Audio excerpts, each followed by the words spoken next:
work as an author, I traffic in fiction. I do not traffic in lies.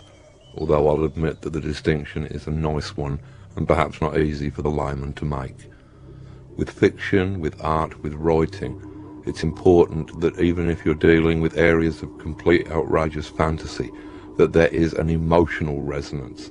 It is important that a story ring true upon a human level, even if it never happened.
Born in Northampton in 1953, I started life in an area known as the Boroughs. This was the oldest area of Northampton and also the poorest. It was where the rural families who'd been drafted into the towns to man the conveyor belts of the Industrial Revolution ended up.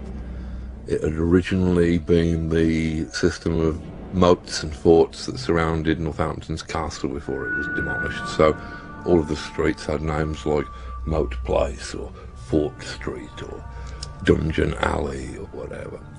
And this was a quite bleak, grim, monochrome area. There were a great many families who were probably, looking back, incest families, where even the dog had the same hair lip. I found myself surrounded by a monochrome world of limited opportunities. The only window out of that restricting world was the tales of mythology that I would read, or the bright four-colour superhero stories, adventures of people who had no restrictions, people who could fly over the housetops, people who could become invisible. This was a very important key to a very important door. It opened vistas of the imagination with which I was eventually able to transcend and escape the limitations of my origins. Now, comics were something that I'd been reading for as long as I could remember being able to read. They were almost a staple part of working class existence. They were something like rickets. They were just something that you had. I'd originally read most of the British comics, which mainly featured working class children in working class environments, generally being spanked by their parents or teacher, which was a peculiar fixation of the British comics of my boyhood. And pretty much they presented a world that was almost indistinguishable from the one that I lived in, and thus I didn't find it the most exotic world into which I could escape. However, when I was 7, I picked up my very first American comics. These were bright, garish, four-colour things that, rather than taking place against some anonymous northern British backdrop, took place in cities like New York, which to me were as exotic as Mars. The idea of buildings of that scale, the idea of this modernness, that seemed to pervade everything. This was a futuristic science fiction world. And then, against that backdrop, you had these incredibly colourful characters who had these amazing powers, who could transcend their human limits. I'd already been attracted to mythology, fairy stories, anything which had people that could fly or become invisible, or could lift huge mountains, or could perform any of these heroic acts for which gods and heroes are largely famous. And so, having discovered the American superhero books, it was a fairly natural transition.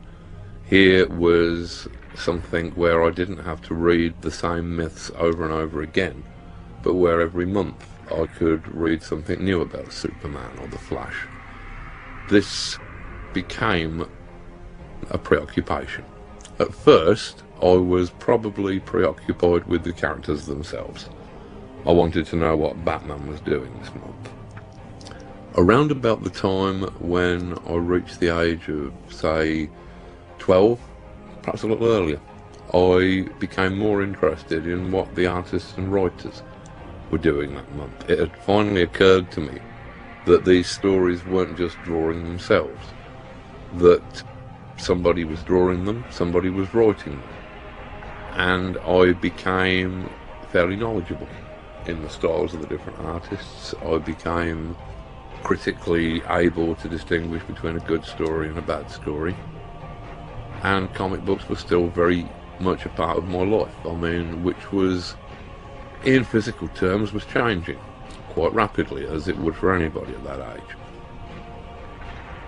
I'd moved from my primary school in the working class area into which I was born to a grammar school.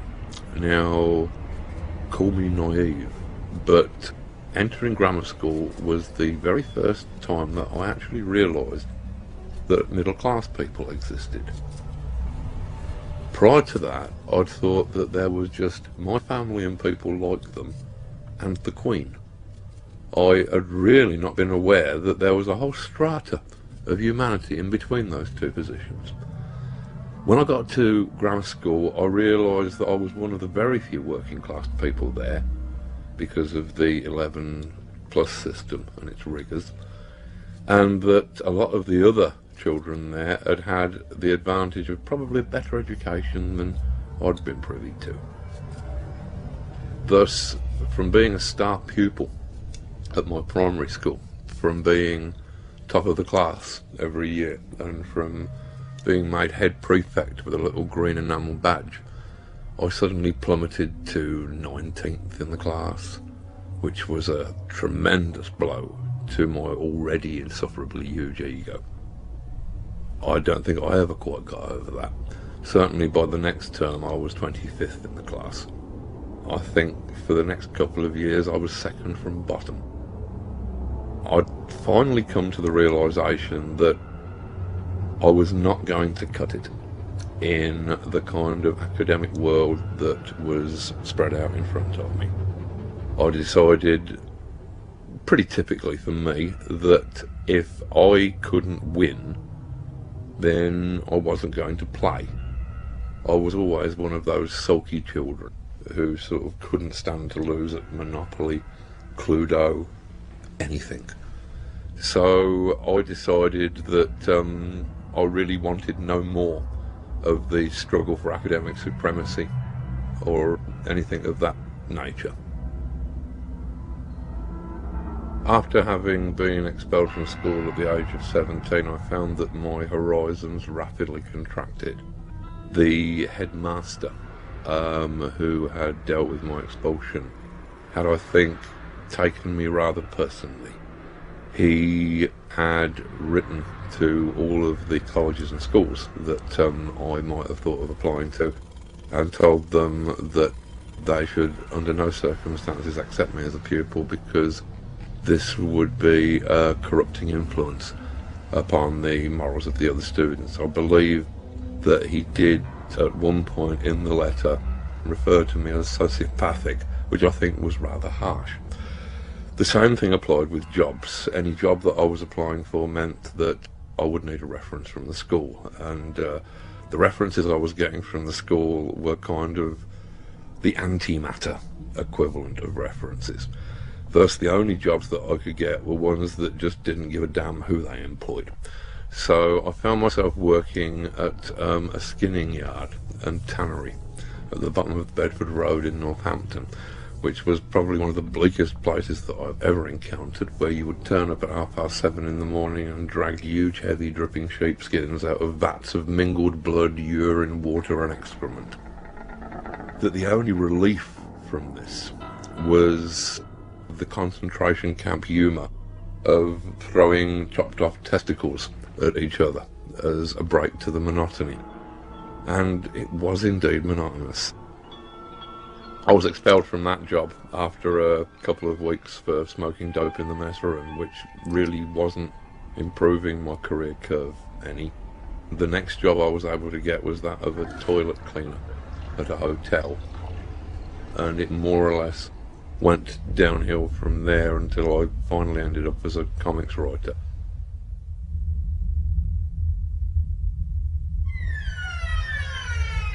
Quitting my day job and starting my life as a writer was a tremendous risk. It was a fool's leap, a shot in the dark. But anything of any value in our lives, whether that be a career, a work of art, a relationship, will always start with such a leap. And in order to be able to make it, you have to put aside the fear of failing and the desire of succeeding. You have to do these things completely purely, without fear, without desire. Because things that we do without lust of result are the purest actions that we shall ever take. I originally, having delusions of adequacy as an artist, had both drawn and written some strips for one of the music papers and for a local paper. After a couple of years, I'd realised that I could not draw well enough or fast enough to ever make any kind of career from this, and so had started to look into the possibilities of actually writing comic strips for other people to draw. This had landed me a couple of early jobs at places like 2000 AD and the British Doctor Who Monthly and Weekly that were published around that time. I learnt my craft doing very short stories, 3 or 4 pages each, which is an excellent way to learn writing of any sort.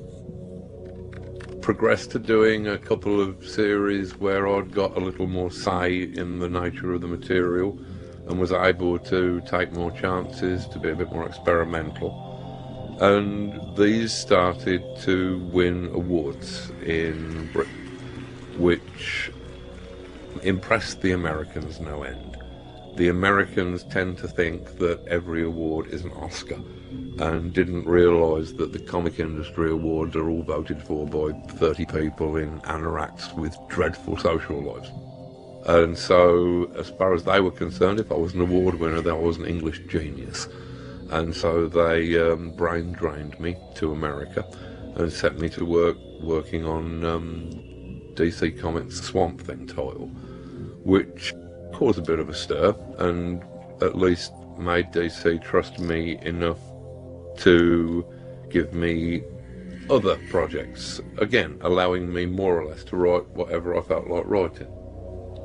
This led to Watchmen in the middle 80s, and that was one of the books that was responsible for the ridiculous blizzard of publicity that comic books, or graphic novels as somebody in a marketing department had decided by then that they should be called, became popular.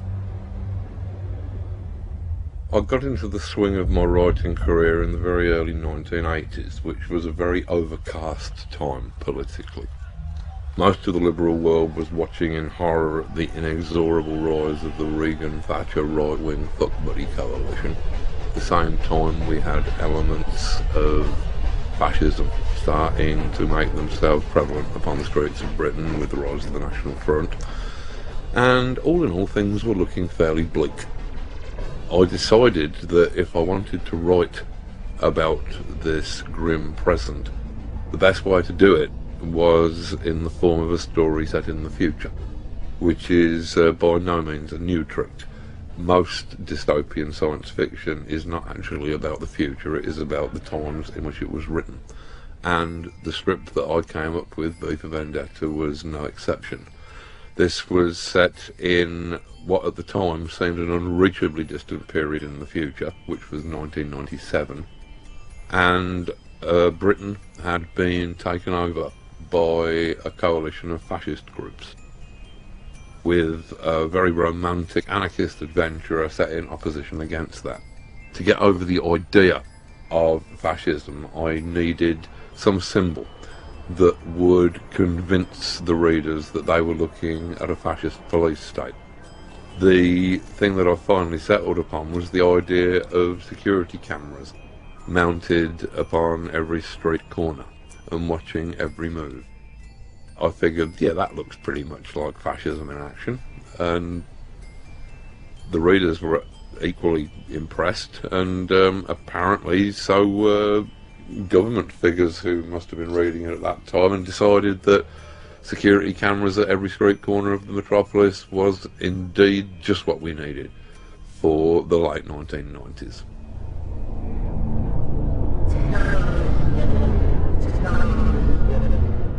Good evening, London. It's 9 o'clock, and this is the Voice of Fate, broadcasting on 275 and 285 in the medium wave. It is the 5th of the 11th, 1997. The people of London are advised that the Brixton and Streatham areas are quarantine zones as of today. It is suggested that these areas be avoided for reasons of health and safety. Police raided 17 homes in the Birmingham area earlier this morning, uncovering what is believed to be a major terrorist ring. 20 people, 8 of them women, are currently in detention awaiting trial. Queen Zara today appeared at the opening of a new waste reclamation plant in Plaistow. This was the Queen's first public appearance since her 16th birthday in June.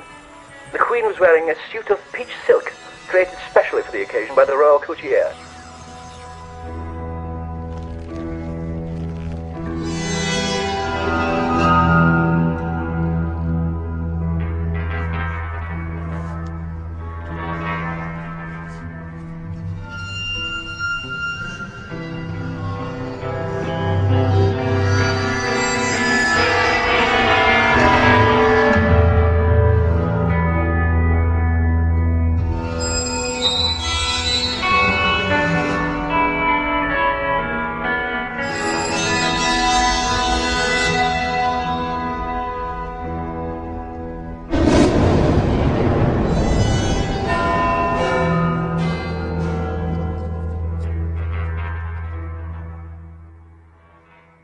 Watchmen also grew out of the politically shadowy landscape of the 1980s, when the Cold War was probably at its hottest in 20 or 30 years, and when nuclear destruction suddenly seemed a very real possibility. Watchmen used the cliches of the superhero format to try and discuss notions of power and responsibility in an increasingly complex world.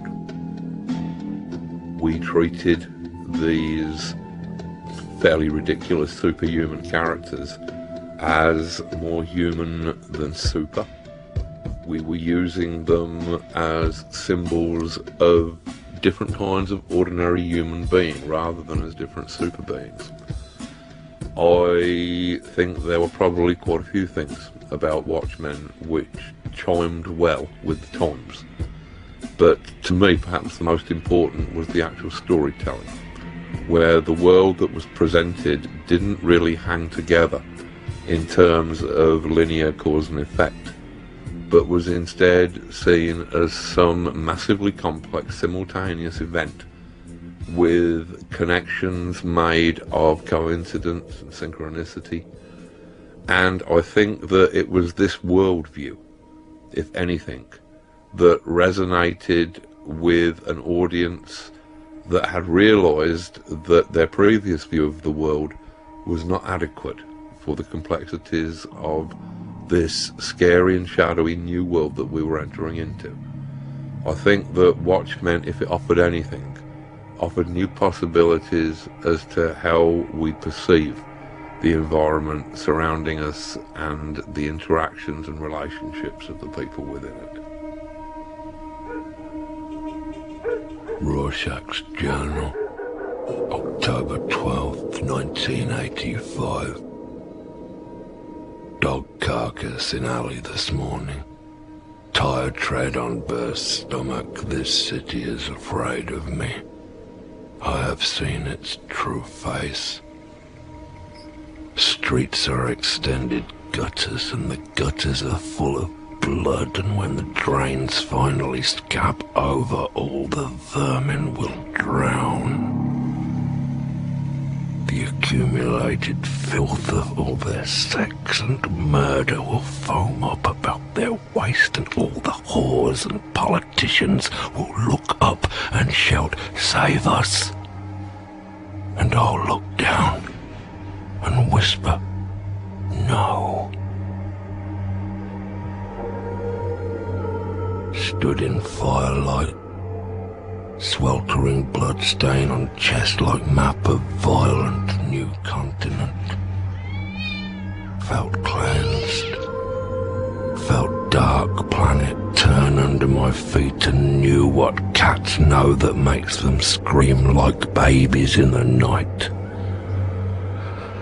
Looked at sky through smoke heavy with human fat, and God was not there. The cold, suffocating dark goes on forever, and we are alone. This rudderless world is not shaped by vague metaphysical forces. It is not God who kills the children, not fate that butchers them, or destiny that feeds them to the dogs. It's us. Only us.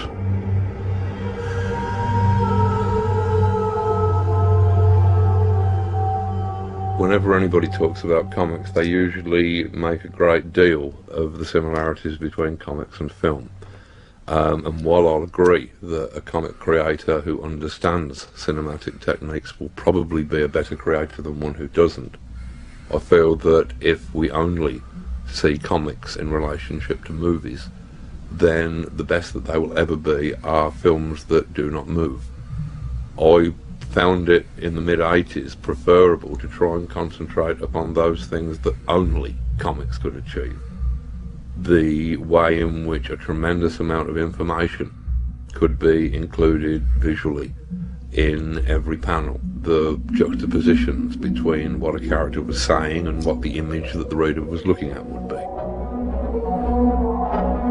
So, in a sense, I suppose that you could say that most of my work from the 80s onwards was more or less designed to be unfilmable, which is what I had to explain to Terry Gilliam when he was originally selected as the director on the touted Watchmen movie that was being discussed at that time. I realised that I was becoming a celebrity, which was nothing that I'd ever expected, given that comic writer was about the most obscure profession in the world when I actually entered the job. The thing about fame is that fame in its current sense had not really existed before the 20th century. Back in previous eras, even if you were very, very well known, that would perhaps be amongst 1,000 people at most, if you were Pope or somebody. In the 20th century, however, with these massive surges in communication, suddenly a different sort of fame was possible. And I tend to think that what fame has done, it has replaced the sea as the element of choice of adventure for young people. If you were a dashing young man in the 19th century, you would probably want to run away to sea. Just as in the 20th century, you might decide that you want to run away and form a pop band. The difference is that in the 19th century, before running away to sea, you would have had at least some understanding of what the element was that you were dealing with, and you would have perhaps, say, learned to swim. The thing is that there is no manual for how to cope with fame. So you'll get some otherwise likeable young person who has done one good comic book, one good film, one good record, who is suddenly told that they are a genius, and who believes it, and who runs out sort of laughing and splashing into the billows of celebrity, and whose heroin-sodden corpse is washed up a few weeks later in the shallows of the tabloids. I'd never signed up to be a celebrity, and I came to the realisation that it was nothing that I was very comfortable with. I realised that celebrities are a kind of an industry, they're a kind of a crop. Media moguls like Rupert Murdoch or people who run the big networks, they need a constant stream of celebrities to fill column space in their magazines, to fill time upon their TV shows.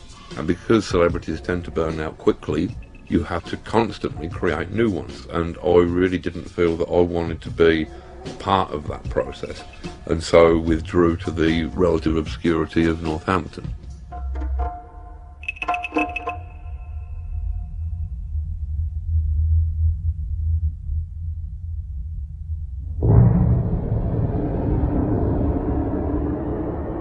On my 40th birthday, rather than merely bore my friends by having anything as mundane as a midlife crisis, I decided it might be more interesting to actually terrify them by going completely mad and declaring myself to be a magician.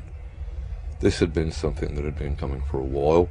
It seemed to be a logical end step in my career as a writer. And the problem is that with magic, being in many respects a science of language, you have to be very careful what you say. Because if you suddenly declare yourself to be a magician without any knowledge of what that entails, then one day you are likely to wake up and to discover that that is exactly what you are. There is some confusion as to what magic actually is. I think that this can be cleared up if you just look at the very earliest descriptions of magic. Magic in its earliest form is often referred to as the art. I believe that this is completely literal. I believe that magic is art, and that art, whether that be writing, music, sculpture or any other form, is literally magic.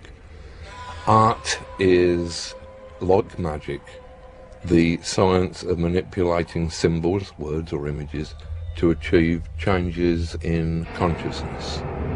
The very language of magic seems to be talking as much about writing or art as it is about supernatural events. A grimoire, for example, the Book of Spells, is simply a fancy way of saying grammar. Indeed, to cast a spell is simply to spell, to manipulate words, to change people's consciousness. And I believe that this is why an artist or writer is the closest thing in the contemporary world that you are likely to see to a shaman.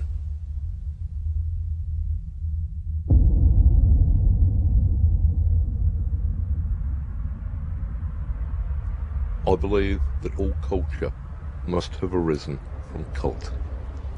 Originally, all of the facets of our culture, whether they be in the arts or the sciences, were the province of the shaman. The fact that in present times this magical power has degenerated to the level of cheap entertainment and manipulation is, I think, a tragedy.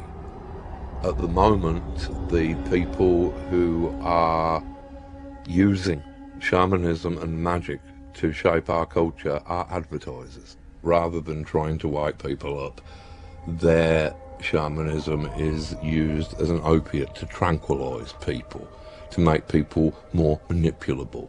Their magic box of television, and by their magic words, their jingles, can cause everybody in the country to be thinking the same words and have the same banal thoughts all at exactly the same moment.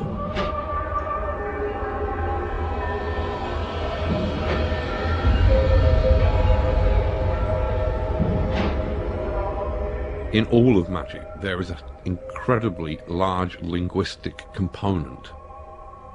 The bardic tradition of magic would place a bard as being much higher and more fearsome than a magician. A magician might curse you. That might make your hens lay funny, or you might have a child born with a club foot. If a bard were to place not a curse upon you, but a satire, then that could destroy you. If it was a clever satire, it might not just destroy you in the eyes of your associates. It would destroy you in the eyes of your family. It would destroy you in your own eyes. And if it was a finely worded and clever satire that might survive and be remembered for decades, even centuries, then years after you were dead, people still might be reading it and laughing at you and your wretchedness and your absurdity. Writers and people who had command of words were respected and feared as people who manipulated magic. In latter times, I think that artists and writers have allowed themselves to be sold down the river. They have accepted the prevailing belief that art and writing are merely forms of entertainment. They're not seen as transformative forces that can change a human being, that can change a society. They are seen as simple entertainment, things with which we can fill 20 minutes, half an hour while we're waiting to die. It is not the job of artists to give the audience what the audience want. If the audience knew what they needed, then they wouldn't be the audience. They would be the artists. It is the job of artists to give the audience what they need.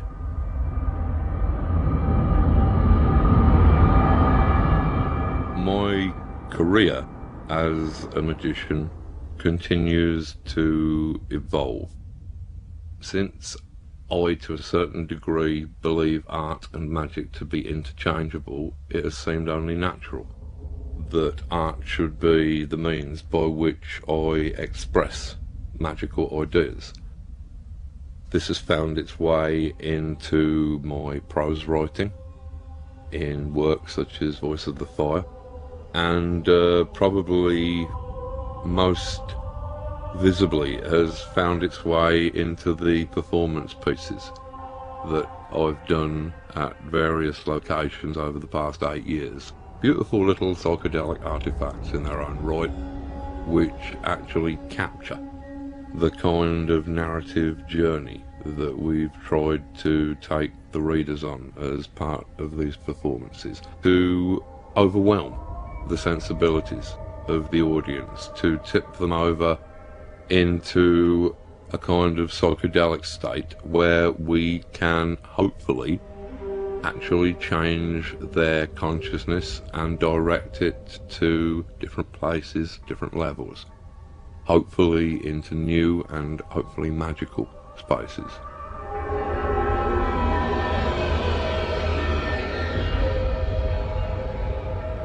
When we are doing the will of our true self, we are inevitably doing the will of the universe. In magic, these are seen as indistinguishable.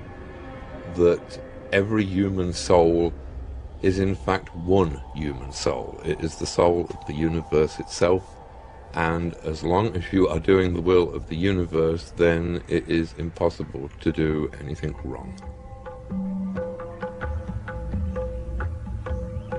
Murder is something which is intricately connected with society in a number of ways. And with From Hell, what we wanted to do was not so much to create a whodunit as to create something which asked what happened, where we could trace all of these complex threads from the heart of the murder and see what kind of areas they led us into. Areas of history, occultism, mythology, architecture, social considerations, all of these played a part upon shaping the world that the crimes happened in. And it seemed to me to be important to investigate all of those possibilities, to try and create a map of this event that included all of those strange foreign areas that aren't generally included when one considers a murder. I was not concerned with who done it. I was concerned with what happened. I was concerned with the why done it aspects of the thing. The one place in which gods and demons inarguably exist is in the human mind, where they are real in all their grandeur and monstrosity. Much of magic, as I understand it, in the Western occult tradition, is the search for the self with a capital S. This is understood as being the great work, as being the gold that alchemists sought, as being the will, the soul, the thing that we have inside us that is behind the intellect, the body, the dreams. The inner dynamo of us, if you like. Now, this is the single most important thing that we can ever attain, the knowledge of our own self. And yet there are a frightening amount of people who seem to have the urge not just to ignore the self, but actually seem to have the urge to obliterate themselves. This is horrific, but you can almost understand the desire to simply wipe out that awareness because it's too much of a responsibility to actually possess such a thing as a soul, such a precious thing. What if you break it? What if you lose it? Mightn't it be best to anesthetize it, to deaden it, to destroy it, to not have to live with the pain of struggling towards it and trying to keep it pure?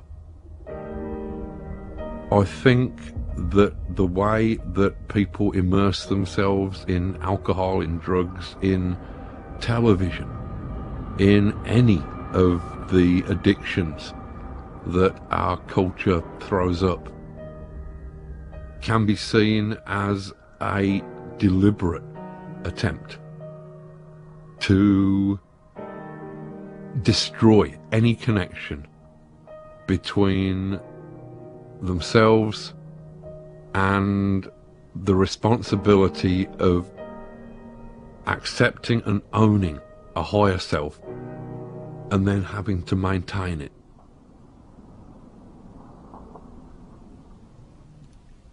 Back when I was doing Swamp Thing, which was ostensibly a horror comic, I found that it wasn't really effective to just sort of swamp the readers in horror every issue.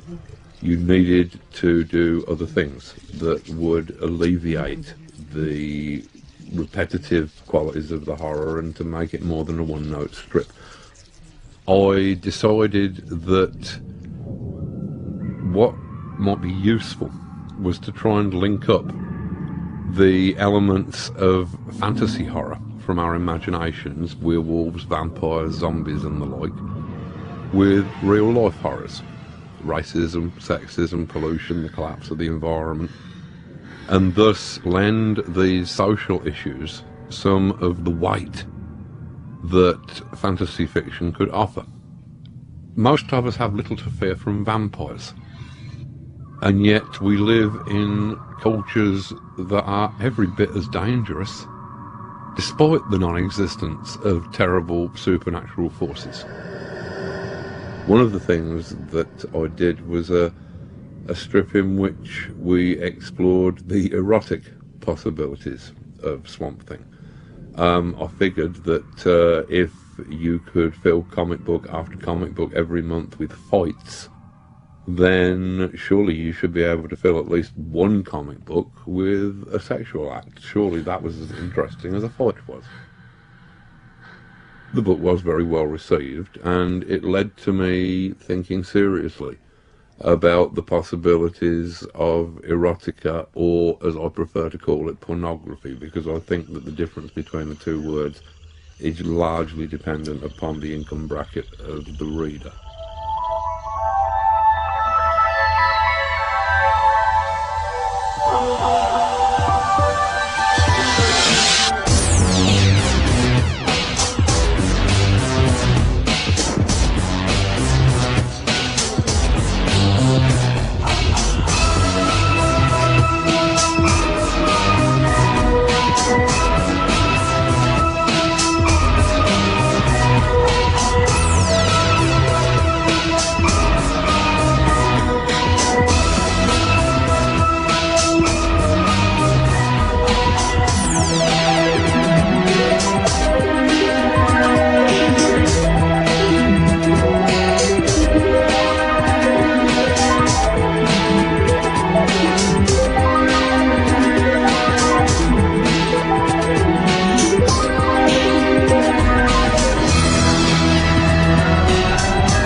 In the 90s, I met up with Melinda Gebbie, and we decided that we'd like to work upon a major piece of erotic fiction together, which has resulted in the forthcoming Lost Girls.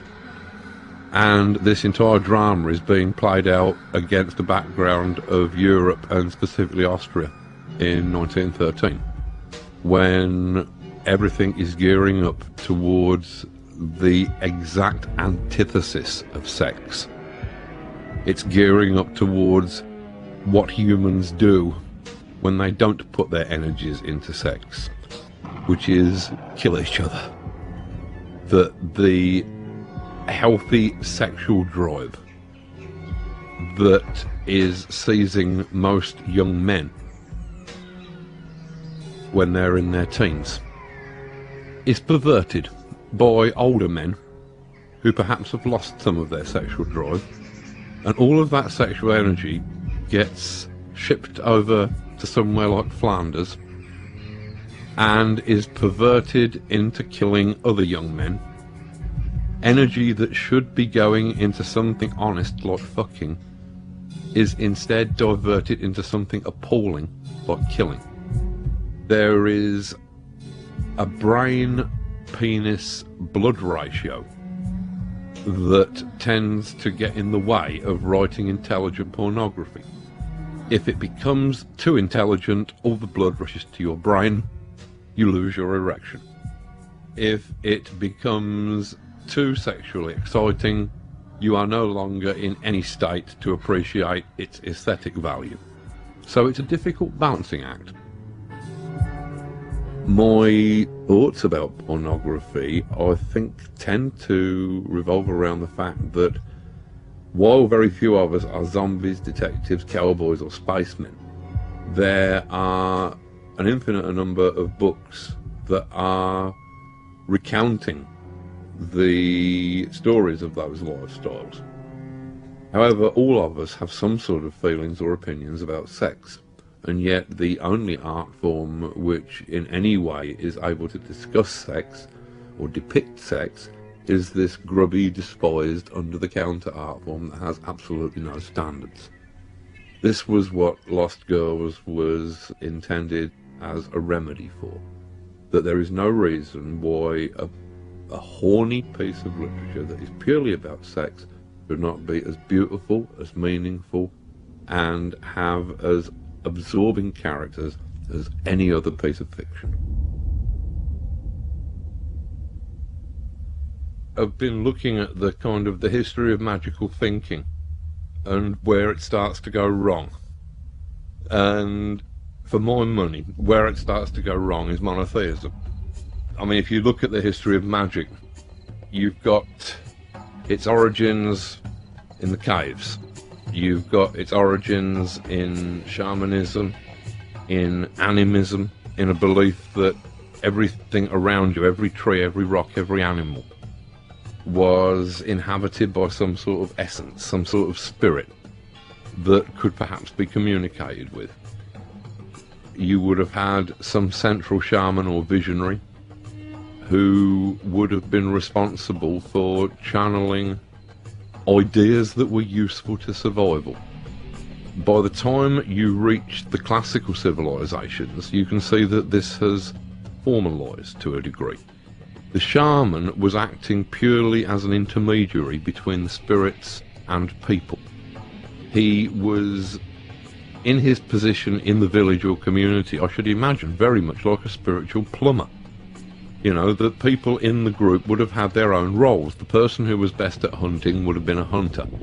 The person who was best at talking to the spirits, perhaps because he or she was a bit crazy, a bit detached from normal material world, then they would have been the shaman.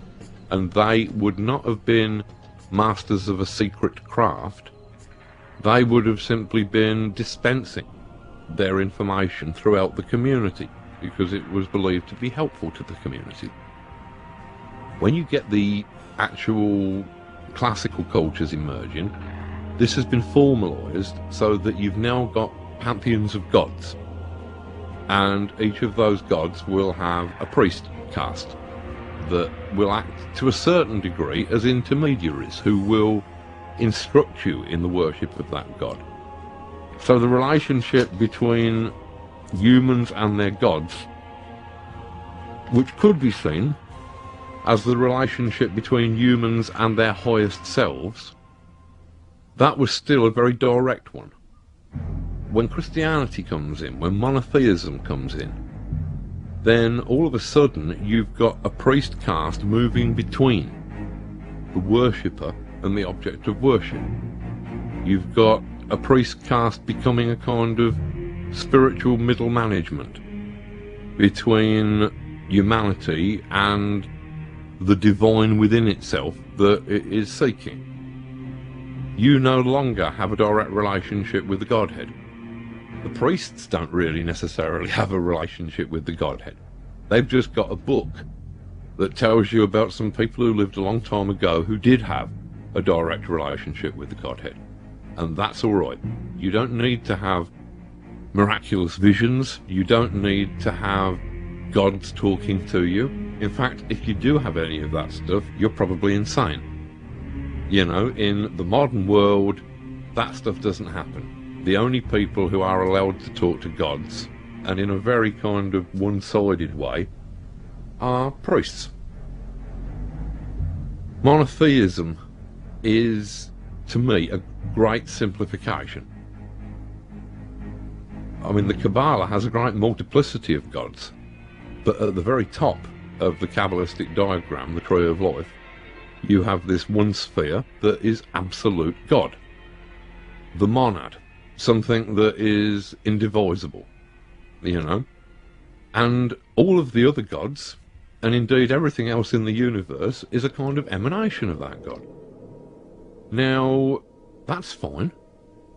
But it's when you suggest that there is only that one God at this kind of unreachable height above humanity, and there is nothing in between, you're limiting and simplifying the thing.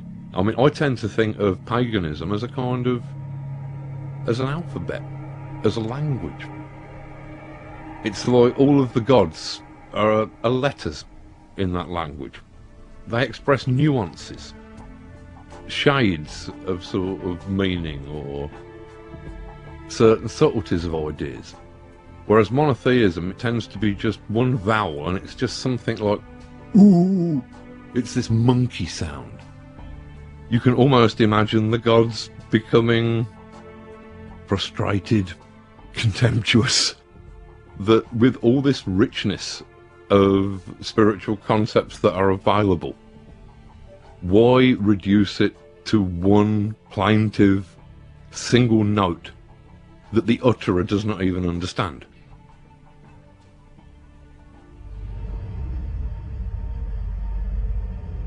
The alchemists had two components to their philosophy. These were the principles of solve and coagula. Solve was basically the equivalent of analysis. It was taking things apart to see how they worked. Coagula was basically synthesis. It was trying to put the disassembled pieces back together so that they worked more efficiently. These are two very important principles which can be applied to almost any thinking culture. There has recently, in literature for example, been a wave of postmodernism, deconstructionism. This is solve. Perhaps it is time in the arts for a little more coagula. Having deconstructed everything, perhaps we really should be starting to think about putting everything back together. Spiritualism was the natural state of human thinking up until the Renaissance and the subsequent age of reason that grew out of it. Our original way of seeing the world was as a place entirely inhabited by spirits, where everything had its indwelling essence, where everything was in some sense sacred, including ourselves. The age of reason changed all that.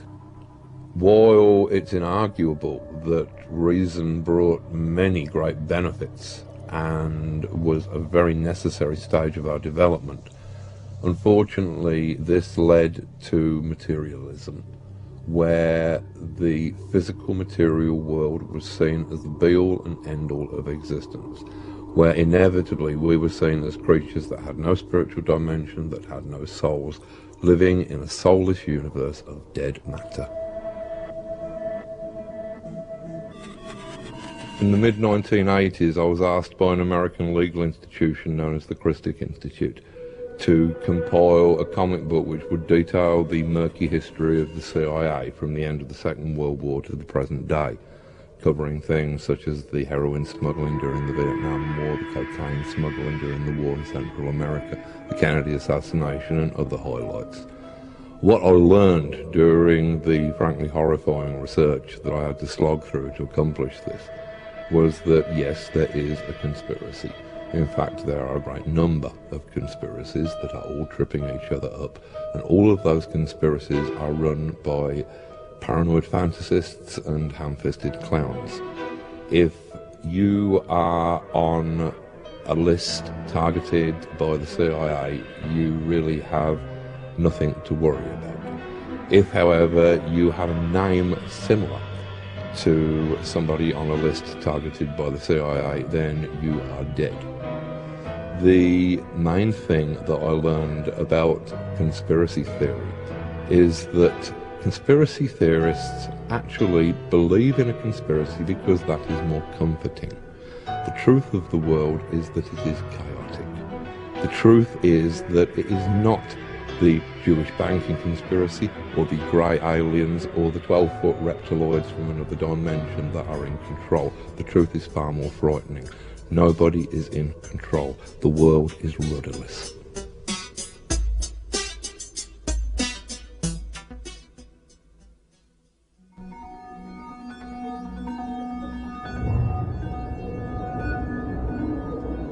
The substance that has most effect upon our culture and upon our lives is completely invisible. We can only see its effects. This substance is information.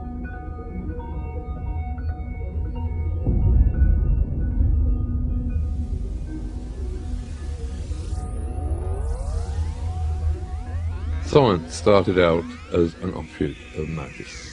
The two became completely divorced from each other and bitter enemies, although I tend to think that at the present moment the two are growing back together again.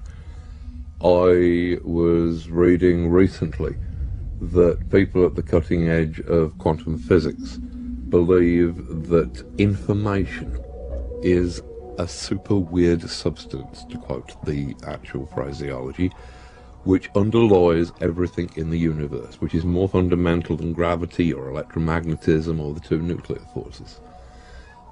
This would tend to suggest that our entire physical universe is the secondary byproduct of a primal information, or, to put it in more magically acceptable terms, in the beginning there was the Word.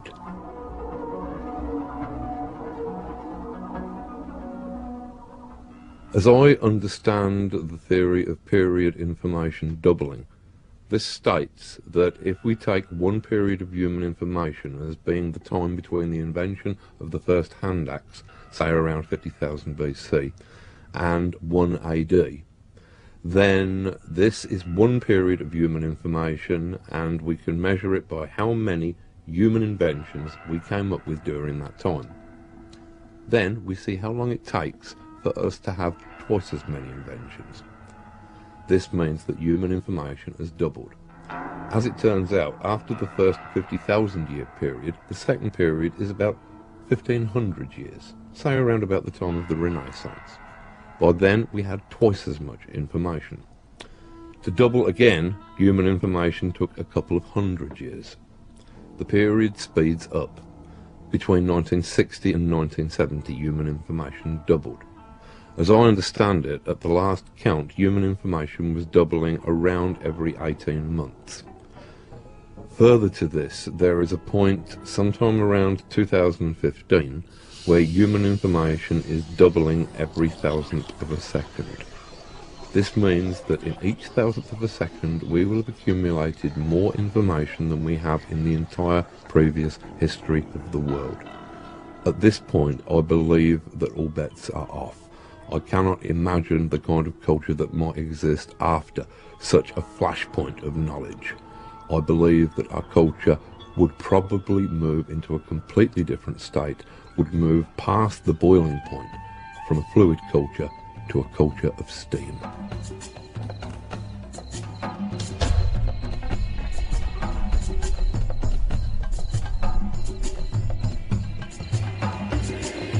Originally, there was only one science of existence. Our entire worldview was magical. Everything we did, everything that happened in the world, had a kind of shamanic, magical significance. If you look at the very earliest cultures, some of whom are still extant upon the planet, the Aboriginal cultures, most of their languages only have one tense. Everything is subsumed within the present. They can talk about things that happened and things that haven't happened yet but will happen in the future, but they talk about them in the present tense. Now, it seems that not only have we split up our existence, our study of existence, into all of these different areas, but we've also subdivided our notion of time into different zones.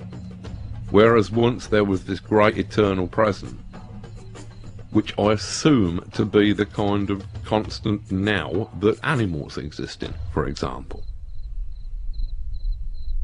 But we, as conscious individuals, have, as a species, adapted this different notion of time, where we almost see time as a bead on a wire, that the now is just this constantly moving tiny little moment that we're all in, that is sliding inexorably along a wire from past to future.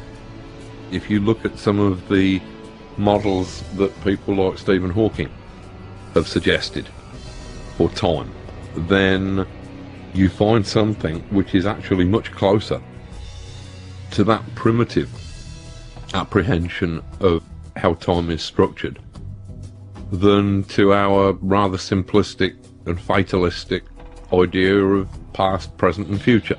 I believe that Hawking talks about space-time as a kind of a gigantic starry football, a rugby ball, if you like.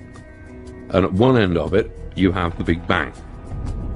And at the other end of it, everything comes together again in a big crunch.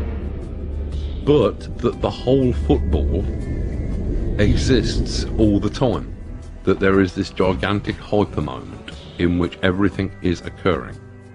That would mean that it was only our conscious minds that were ordering things into past, present and future. The idea of solid flying saucers from Alpha Centauri coming and visiting us now or any time in the past, this is not a rational idea. And yet, because it involves machinery, warp thrust engines or pseudo-scientific concepts like that, then we in the West will actually pay it serious attention, as we probably did with von Däniken. Whereas spiritual ideas from other cultures, we will regard them as, well, they're complete nonsense, they're not scientific. This is an example of the limitations of Western thought, that we believe that we understand the entire cosmos, but actually we understand the insides of our heads, and even then only very poorly.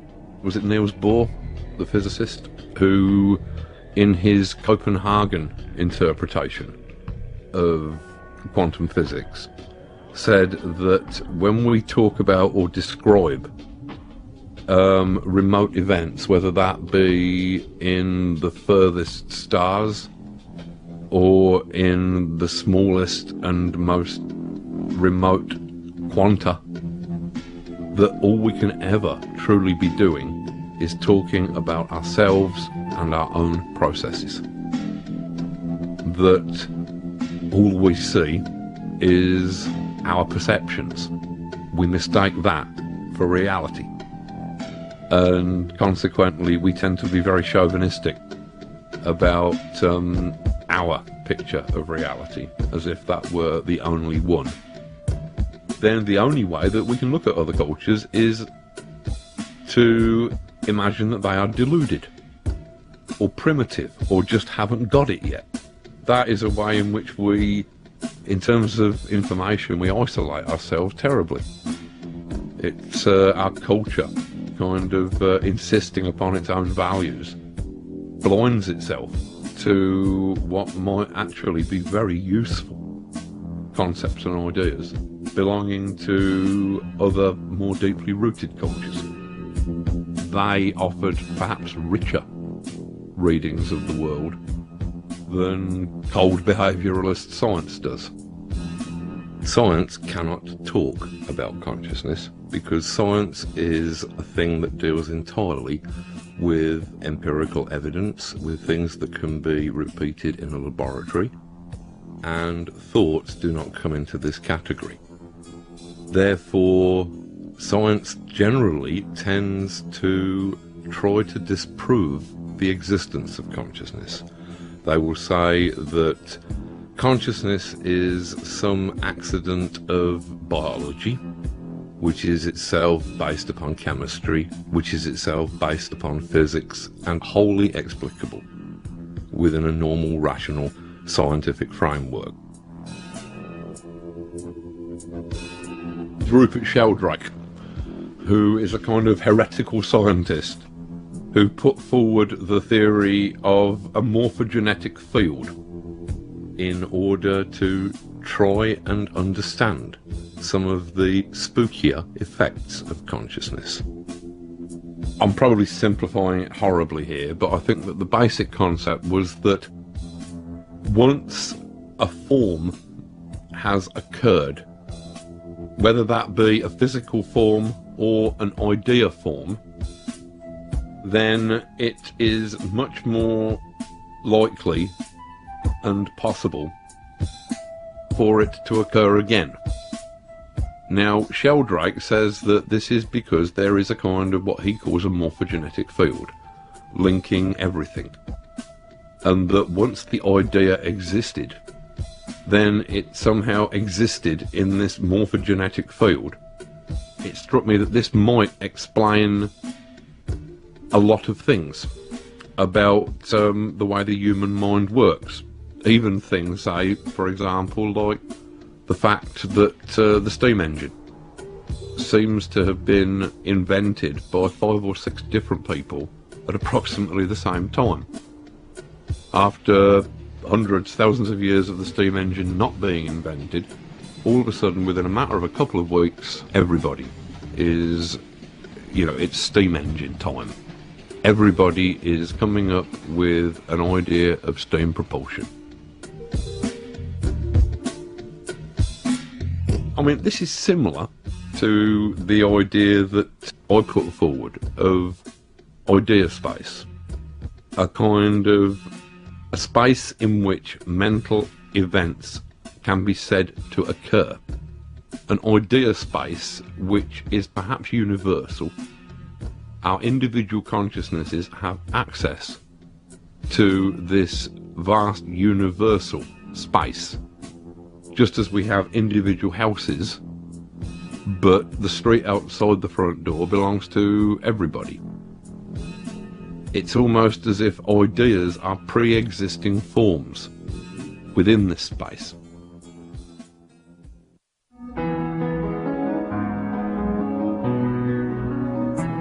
As human beings, we inhabit 2 distinct and separate worlds, 2 landscapes. We inhabit the physical world. But at the same time, since we can only ever truly experience our perception of that world, then it would seem that we more truly inhabit a world purely of consciousness and ideas.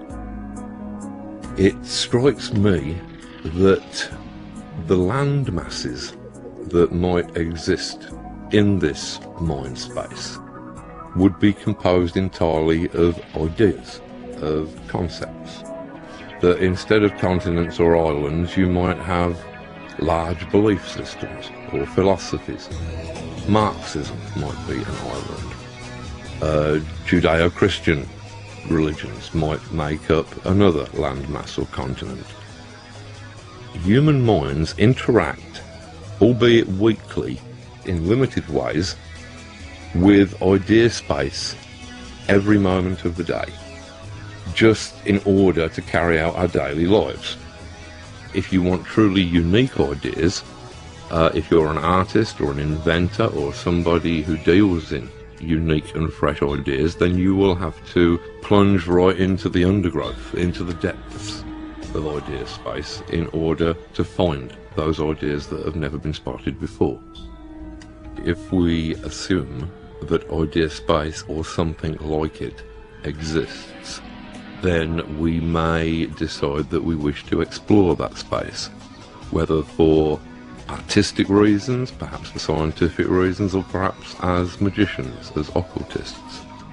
Now, if we're going to venture into this hypothetical and more or less entirely unknown territory, it would seem to only make sense that we should try and track down route maps that may have been made by previous explorers.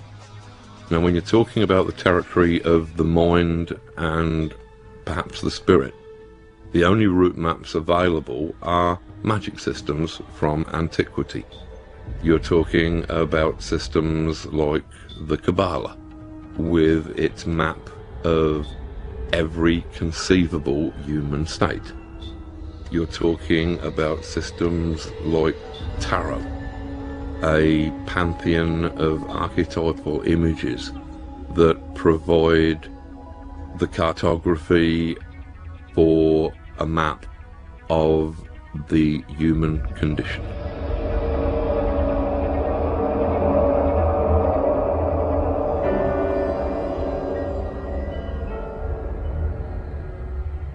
Most people find the word apocalypse to be a terrifying concept. Checked in the dictionary, it means only revelation, although obviously it has also come to mean end of the world. As to what the end of the world means, I would say that that probably depends upon what we mean by world. I do not think that this means the planet or even the life forms upon the planet. I think the world is purely a construction of ideas, and not just the physical structures, but the mental and ideological structures that we've erected. That is what I would call the world. Our political structures, philosophical structures, ideological frameworks, economies, these are actually imaginary things. And yet, that is the framework that we have built our entire world upon. It strikes me that a strong enough wave of information could completely overturn and destroy all of that. A sudden realization that would change our entire perspective upon who we are and how we exist.